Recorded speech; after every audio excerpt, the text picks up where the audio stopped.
welcome to the next talk in the series on planning a language documentation project. In this second talk, I'm going to be talking about how to get funding. So I'm going to talk about a bunch of different aspects of grant writing, where to get grants, and all of that sort of thing. In following talks, we'll be talking about the different steps in a project, how to work with community members in recording relatives when there's not a large setup and not a large research grant, although many of the tips that I'm going to talk about there are also applicable elsewhere as well. And then in the final set of talks, I'll give you some examples of archival practices and examples of language documentation projects. But today we're going to talk about money and funding, grant applications, and related topics. So of course, first of all, we might want to think about whether you actually need a grant for working on the language. You can certainly work on language documentation projects without grant funding. A lot of work has been done, in fact probably most of the work from the world's languages has been done because people who are interested in their own languages made the time to sit down and write about them without large infrastructure constraints, without large funding projects, without grant deadlines, and so on and so forth. Moreover, I want to make the point that if you're watching this podcast or listening to it on a computer, then you probably already have enough equipment to document your language. This can be done without a huge amount of specialist equipment. I should also mention, and this is probably applicable to just about everyone listening to this, getting funding often takes a very long time. It can take several years to get a grant the first time. So you might not want to wait before starting to work on the language. In fact, it will probably make it easier for you to get a grant if you already have some work that's been done. So, of course, it's possible to do language work without funding, without a grant. However, having said that, doing good documentation takes a lot of time. It's very, very time consuming, and that means it takes time away from other activities, and so it's good to be able to pay people, compensate them for the time that they're spending on the project. They might need alternative sources of funding if they can't work because they're spending a lot of time working on language materials. Documentary work is better usually if the equipment is good. So it's certainly possible to do language recordings with any sort of computer or the basics in recording. But if you've got a bit of extra cash to invest in some slightly better recording equipment, that's going to pay off in the long run through better recordings and clearer recordings. And of course, there are some things that can't be done without money, and if you don't want to put up your own money, or if you can't put up your own money, and there's no reason why you should put up your own money, after all, this is a professional project we're talking about, you'll need to apply for funding for these. So, for example, here's some examples here. Publications, making copies of materials. This doesn't necessarily cost a lot of money. It can cost quite a bit of money, but if you want to publish books, then some outlay is needed for making the materials. Obtaining archival materials. Archives often charge for copies of materials that they hold in their archives. Not all archives charge for members of the group, but the policies vary quite extensively from archive to archive. Some types of software are necessary or highly useful. If you want professional web hosting, if you want professional video editing software, then that can be quite expensive. So I recommend that's an area where you might be asking for funds for a grant rather than outlaying that cost yourself. You might want to get some professional training, so you might want to pay to attend one of the CoLang, formerly Infield, courses where you can have training in language documentation. You might want to present your work at a regional conference so that other people are aware of what you're doing. That also can take funding, and funding is available for such things. And finally, for professional projects, it's unrealistic to expect people to volunteer. If you're doing a large documentation project, if you want to employ a linguist, if you want to employ professional software developers, professional recorders, then those people need to be paid for their time. I would also argue that in language work, which is part of a cash economy, the speakers should also be treated as professionals because they have professional valuable knowledge, and so it's appropriate, unless it's culturally inappropriate. I think in professionalism terms it's certainly appropriate and should be expected to compensate speakers for their time as well. So while it's certainly possible to do language work, language documentation without funding, there are other ways in which it's good to be able to have some funding available. So with that, let's now consider how to find a funding agency. So how to find some places that will give you money for working on your project. I'm not going to mention specific places here. There are lots of funding agencies. There are plenty of places that have grants available for endangered language work. There's a list on the Resource Network for Linguistic Diversity, the RNLD site, which I've listed in the further resources section at the end of this talk. They have a lot of links on their website for funding agencies for endangered language and community language projects. Okay, so that would be an excellent place to start for looking for funding. I want to mention some general things. So first of all, you need to think about the scope of your project. Most places give funds for specific projects, so not just for language documentation, although some grant bodies do give funds for say 3-year or multi-year language documentation projects, but most places will give funds for something a bit more specific than that. You should also know that some types of funding agencies only fund certain types of projects. So they might only fund research projects, not language revitalization projects, or they might be give grants for travel, but not for other types of activity associated with the work. They might have educational grants, but not other types of grants. Some foundations only give grants for specific geographical areas. So you need to be careful about the scope of your project and that it fits within the guidelines for the funding agency, or you need to pick a different funding agency. Another thing to be careful of is eligibility. Different people can apply for different types of grants. Sometimes the grants go to individuals, so I, as Claire Bowen, can apply for a grant, and that grant would be awarded to me in some cases. But in other cases, the grants go to the institutions. So in that case, I could apply for the grant, but I would need to find a university, so my university, or a community, a tribal council, or a community body who would be able to administer the grant for me. Because in that latter case, the grants are awarded to institutions, not to individuals. This has a bunch of things to do with just the ways in which different grant funding agencies are set up, whether they have particular charitable statuses and so on. Another thing to bear in mind is that sometimes there are citizenship requirements. So in some cases, say for some US grant institutions, the awardee must be a US citizen or permanent resident. Sometimes they only need to live in the US, or they need to have a US institution or work for a US institution. In other cases, there are no citizenship requirements. Okay, so that's something else to keep in mind. Thirdly, you should think about the size of the project. So how long is the funding for? What's the duration of the grant that the funding agency is offering, that you're applying for? Typical grants can be 1 year, 2 years, 3 years. Some are occasionally longer. There are occasionally 5-year grants, but the typical length of time is 1 or 2 years.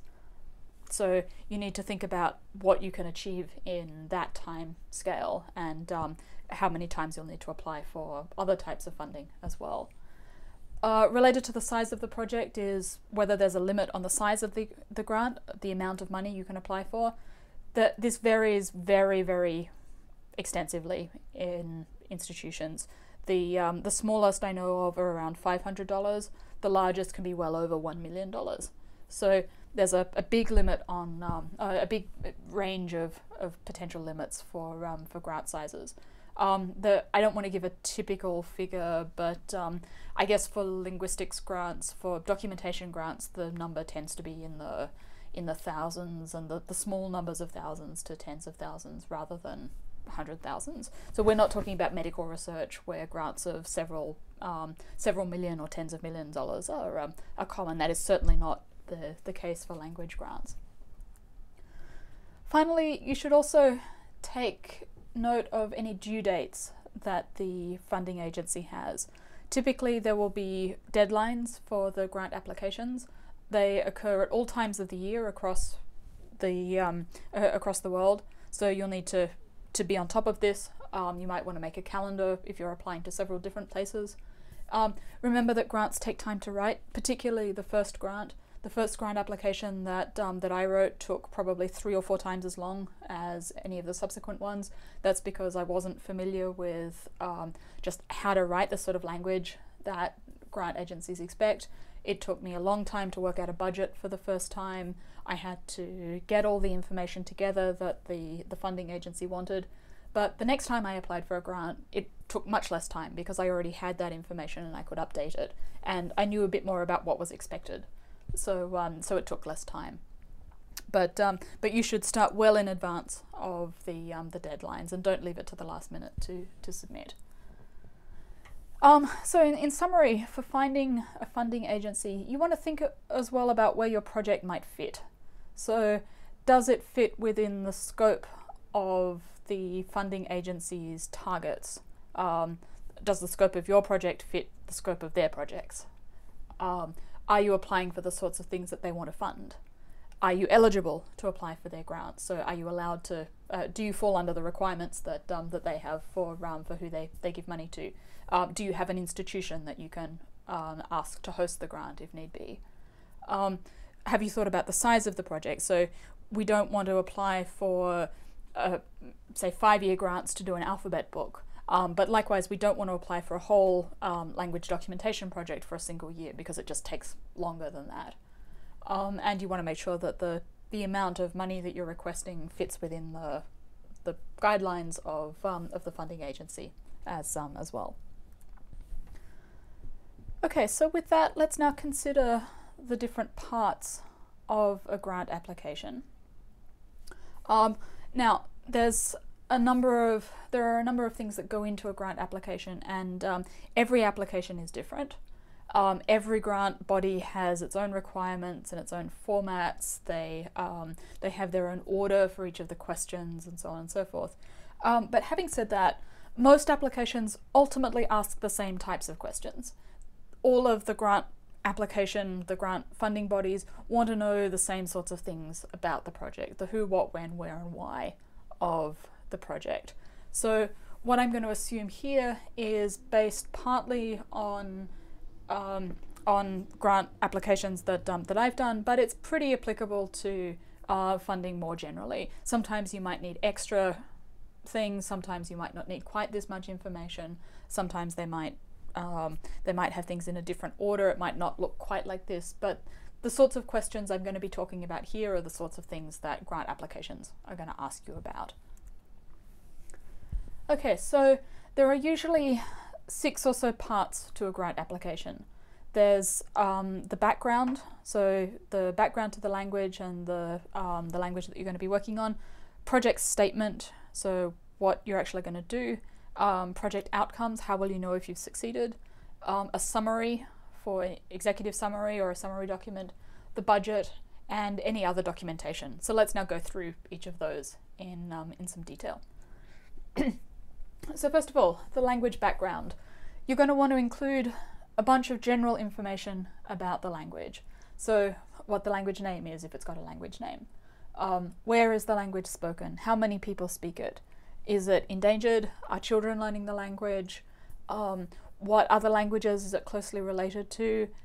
How much work has been done on the language already? What other work is there? Are there perhaps problems with that work? So for example, there was, on the language I did my PhD on, there was quite a lot of work on it already, but most of the work had not referenced any of the previous other work. So it was, a lot of it was quite basic. Other parts of the work were unpublished. So there was very little published on the, it was not nothing, but there was very little published on the language. So, and those unpublished materials were quite inaccessible to community speakers and community language members. The materials were all handwritten. They were badly scanned for the archives. In some cases, they were quite inaccessible, and they contained a wide variety of information in some cases, but they were not very usable. And so part of what I did as part of the language documentation project was to make those materials more accessible. So place my work in the context of the work that had been done before. Okay, so these are the sorts of things that funding bodies and readers of applications would like to know about. They want to know something about the language and the background to it. Okay, secondly, we want to look at the project statement. Now, the project statement is by far the most important part of the application. This is where you tell the grant body what you're going to do. In fact, I've called this the what, why, when, where, how of the project statement. So first of all, what tasks are you going to do in the time frame of the grant? So you want to be as specific as possible for each of these. Okay, so first of all, there's the what of the project. Then there's the how of the project. So what methods are you going to use? What equipment are you going to use? So to give an example, my what of my project might be to do an oral history book of traditional stories of the language that I'm working on. Okay, so the task there is to, the set of tasks includes getting community permission, recording the speakers, compiling the narratives, then analyzing the narratives, transcribing them, lining up the transcriptions and translations with the video, putting them on the web, say, and publishing a book about them. Okay, so that's the what. The how, the methods, I'm going to videotape them, videotape the stories, videotape the speakers talking about the traditional narratives. So my equipment is going to include at least one video recorder, and I'm going to have separate audio recordings as well. I'm going to have software to process the recordings. I'm going to have print software to deal with the translations and the written part of the project, so on and so forth. Okay. The next is the who. So we want to know about the personnel for the grant and their qualifications, and why these people in particular. The personnel for the grant that I was just talking about would be so me as the linguist, the speakers, of course. So this is certainly a project that would not take place without the elders. I would probably also involve other community members where possible in this project. So other speakers apart from the storytellers to work on translation and explanation of the sources.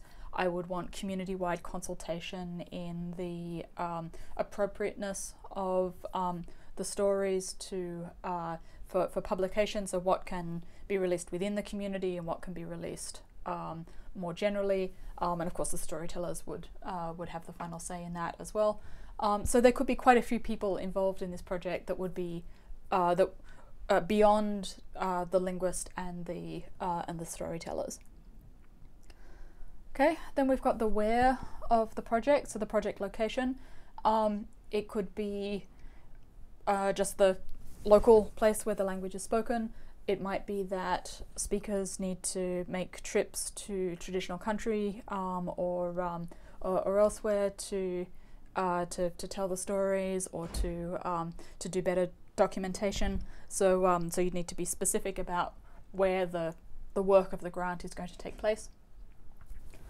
As I mentioned in the previous talk, we need timelines and schedules for completion. So we want the when of the project. So if you're applying for a 2-year grant, for example, the part of the grant statement, the project narrative, as it's also called sometimes, would include a schedule for completion. So what are you going to do, say, month by month or every 3-month period for the duration of the grant? When do you expect to have each of these stages in the grant completed? For my oral history project, for example, say I'm doing a 2-year oral history project, I would expect to record speakers throughout the project, but I would aim to have most of the recording done, say, in the first 9 months of the project, and then I would spend most of the rest of the project continuing to translate and consult and prepare materials for publication. So in that case, I would imagine overlapping areas of the project where some parts are being completed as others are being started, but there could be other ways of doing that as well. Finally, the last part of a project statement, or another part of the project statement, should be the why of the project. So why should the grant funding body fund your project? It's helpful to make this clear to grant organizations. I'm sure you have very good reasons for applying for funding. It's important that the grant body knows that and that you're clear about it. So it may be that this grant is very urgent because there are only a couple of people who know the material that you want to record and that know the stories that you want to record, and they are all in their 80s, and so the opportunity to preserve this this material might be quite fragile. Okay, so that would be one potential why. It might also be that it's just that this is important for future generations. Okay, but you need to be clear about why this is an important project. I'm sure, as I mentioned, I'm sure it is an important project, but you need to make sure that people outside your immediate circle realize why it's important. I have some more details about project statements now. So project statements need to be quite specific and quite detailed. So the application will tell you how long they should be. They vary from 2 pages to 30 or 40 pages. Most commonly is between 10 and 20 pages or so. As I mentioned, some of these are shorter. But if you've got that amount of space to give information about your project, then you should use it. So that means that your project statement needs to be pretty specific and pretty detailed about who is going to do what exactly is going to be done, what the timeline is, and so on and so forth. So all of the things we just talked about need to go into the project in quite a bit of detail. I'd also strongly recommend that someone else proofread the project statement. You want to create a good impression with the people who are reading the application, so that means no typos. You want it to be formal language, and so get someone to check that. Assume also that it will be read by someone who doesn't know anything about your project, anything about your language. So you need to explain more than you would if you were talking to a community member, or even someone who you know is quite familiar with your situation. Okay, so assume that that you're talking to someone, I don't know, from the other side of the world. So someone who's interested. The grant funding body will be interested in your project, but they won't necessarily know anything about the background or about the language. Okay, so you need to assume that it's going to be read by a total stranger, and so give as much information as possible, more than you would maybe necessarily think. Okay, so let's think. So that was the project statement. As part of the project statement, you'll want something about the project outcomes. So outcomes are just things that you're going to do by the end of the project. So what will you promise to complete by the end of the grant period? Again, you should be specific about this, and that's because you want the grant funding body to know what it is they're ultimately putting up for. Okay. I'm going to give some advice which might seem a bit funny, but I'm going to suggest not being too ambitious. Think about what's realistic for the grant proposal and the period of time you have. In my experience of reading lots of grant proposals, most proposals promise too much rather than too little. That is, they're unrealistic about how much they can complete in the time period, rather than not being not being realistic, or not being too ambitious about, or not being ambitious enough, sorry, about the about what they can do in the time period. So you need to. So this might require some experimentation and some consultation of people around as to what you think can be done in a time period. Okay, that this might be quite difficult to do, especially when you're first starting, but it's worth thinking about that. Another way to think about this is to have a list of core activities that you want to do as part of the project, and then a couple of others that you will do if time is available. That way you've shown the grant body that you've focused on particular areas, but you're also thinking incrementally. You're also thinking about the bigger picture and where you can build on from that. And you realize that some things might take more time than others. I'd also recommend for project outcomes that you think about how your project might be publicized and how others will learn what you've done and how others can learn from your project. This is not a requirement for grants. It may be that with your culture you don't want others to know about your language or to learn about it off country, and of course that's fine. But with language documentation and revitalization, there are so many people who are in the same boat with just getting started and wanting to work on their languages and maybe not knowing so much about what to do. If they can learn from what others have done and what has worked, then that's going to be really valuable for everyone. Okay, so I'd also think about how to publicize the project, and if only so that others don't come along down the line and think that your language isn't documented, doesn't have any work on it. Okay, so I should also mention that we're going to talk about specific project outcomes in a later talk, and I'll give you some examples. Let's move on now to the summary of the grant. So a summary is often actually first, but I've mentioned it later because I tend to write them after the main part of the grant because it's easier to distill rather than write this first and then try and expand. So the summary is a one-page summary usually, or maybe sometimes just a single paragraph summary of the most important parts of the project. So these are the things that you really, really want people to know about. This is often the first impression that the grant reviewer will get. So when I'm asked to review grants for various funding bodies, for example, I often will get an email that says, we'd like you to review this proposal, here's the summary. And so I work out from the summary whether that's something that falls within my area of expertise, whether it's something I'm likely to be able to do a good job on for reviewing. It's often also used to check that the project fits the funding call, so that the project fits within what the grant body wants to fund. So this is something that it's worth taking quite a bit of time over. Okay. Fifthly, let's talk a bit about budgets. So a budget, of course, is a list of what you're going to spend the money on. So, well, the amount of money you want, what you're going to spend it on, and why that's important to the grant. Okay, so that's called the budget justification. You'll want the total amount. Budgets are almost always broken into different types of categories: travel, equipment, salaries, and so on and so forth. The categories unfortunately vary quite a bit from grant to grant, so you might need to juggle things a little bit. The budget justification, as I mentioned, is an explanation for the grant body. So what each thing will be used for, why it's needed for this particular project. You'll want to work out what you want to do, what you'll need for each stage, how much it'll cost. That's how you build up a budget. There's no mystery to it. That's the best way to do it. You should also check the funding announcement. There'll be instructions that go with the grant.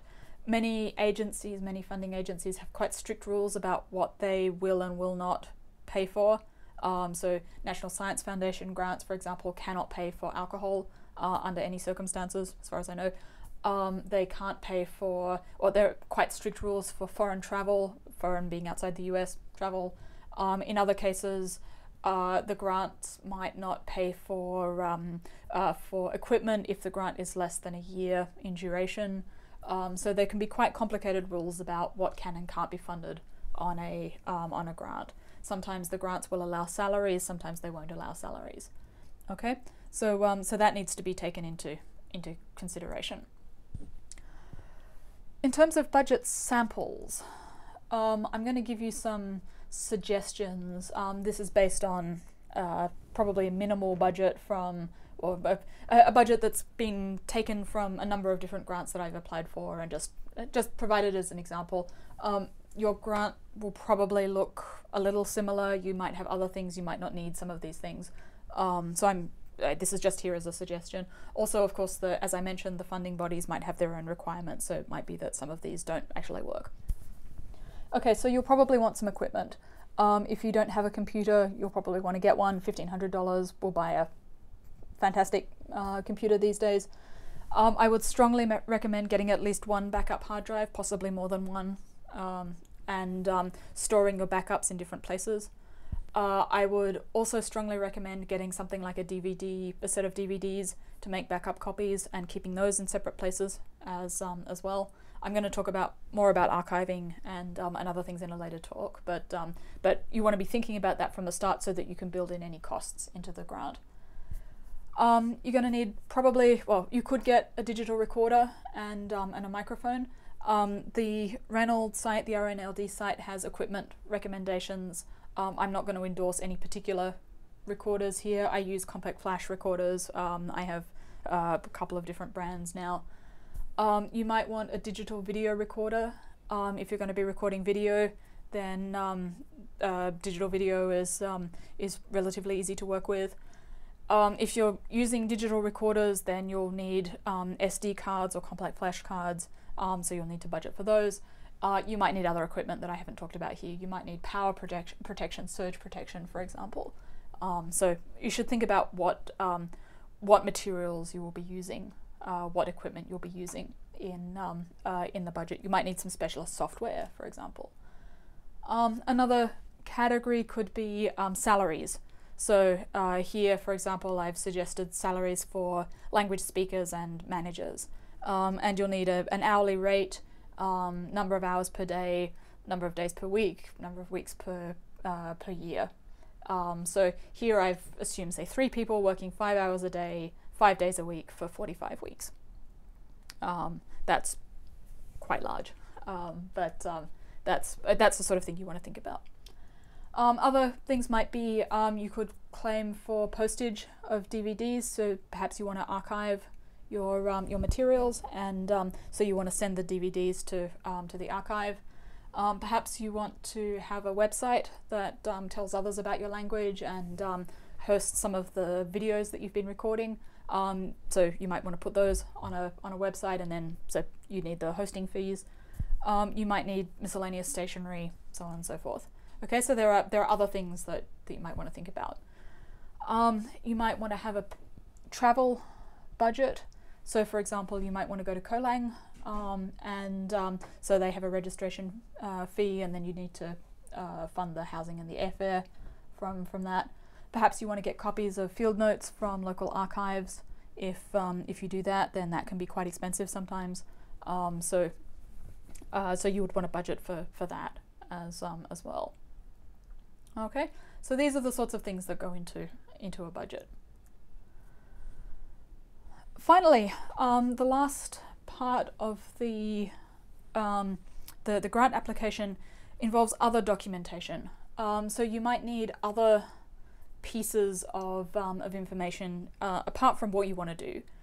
So you might need the resumes or the CVs of people involved in the project. So some evidence of qualifications or some results of previous funding. So that might need to be included. You might need ethics approval. I'm not going to talk about ethics approval in any detail here. It's complicated. It varies substantially from country to country. University researchers often, but not always, require it. It's something that you might need to look into. So let me just flag it. The grant body will tell you, the part of the application will tell you if you require IRB or ethics approval. You might also need letters of support. So if you have an institution who's going to manage the funds, then you'll need some evidence that they're willing to do so, that this might be a letter saying they agree to do it, or they might need something a bit more formal. You might need letters from community members or some evidence that it's okay to work on the language. You might need letters of reference for the project team. So these letters of support can vary from people agreeing to participate in the project to external members giving references to project participants. And again, the grant bodies will say whether they want that and what sort of format they want.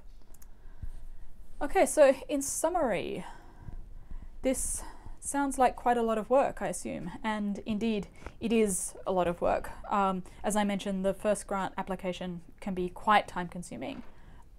Luckily, there are quite a few resources now to get you started. In particular, the Endangered Language Fund hosts a grant writing manual, which I've put a link to here, and that has a lot of information. I've only scratched the surface here. The grant writing manual they have is excellent for this sort of thing. Now, it takes a lot of work to apply, and so it can take quite a long time period to apply for funding. It can also take quite a long time to hear back. So some grant bodies take just a couple of months. Others can take up to a year to notify people that about the result of the grant. So you don't want to be holding all your eggs in one basket and holding out for single funding applications. So that of course raises the question about whether you can submit to more than one place at one time. And my feeling about this is yes, unless the agency says no specifically, it is certainly possible to submit to more than one place at one time, but it's better not to submit the same project to multiple places. That is, you want to, so this is where thinking about breaking your project into smaller pieces can be very helpful. So you might, for instance, want to apply to 2 or 3 different places, one for some dictionary work, one for an oral history project, another for some school materials. And then you can work on whichever gets funded first. Then you're not in the position of double dipping, so you're not getting the same funds for, different funds for the same project, and you're not in the position of having to refuse funds if things don't, if both of your projects get funded, if the same project gets funded by more than one place. Typically, when you get funding information, if the grant is rejected, you'll get a copy of the reviewers' reports, and the reviewers' reports can tell you what you need to improve on for next time, the sorts of things that they thought were red flags. So it's not uncommon to get funding applications rejected. Don't take it to heart, just resubmit and keep going. Okay. So that's pretty much it for grant funding. Next time I'm going to be talking about steps in a project. So I'm going to be talking about how to do a project from the planning and funding applications, which we've already talked about. I'm going to get into the more details about language documentation.